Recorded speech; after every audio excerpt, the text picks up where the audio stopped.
Thanks. A first alert update. The St. Francis Xavier Catholic School System sent out an email to parents today with new details on the timeline of events that resulted in Xavier High School principal Mike Mothy's termination.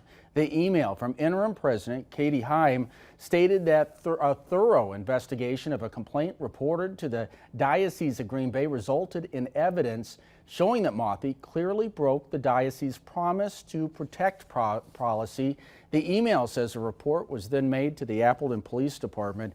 Administrators also terminated System Superintendent Dr. John Revisa for violating policy by, quote, failing to meet reporting requirements in connection with the ongoing investigation of Mike Mothy, end quote.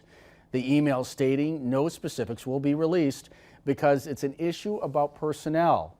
In another email, Heim laid out future leadership plans, saying system administrators are working with the diocese to fill the empty roles, and the position for school principal will be immediately posted. The school system also encourages parents and students to reach out to Xavier pastors and counselors to talk about the situation. Heim says a comprehensive communication plan about the system's next steps will be released in the coming weeks.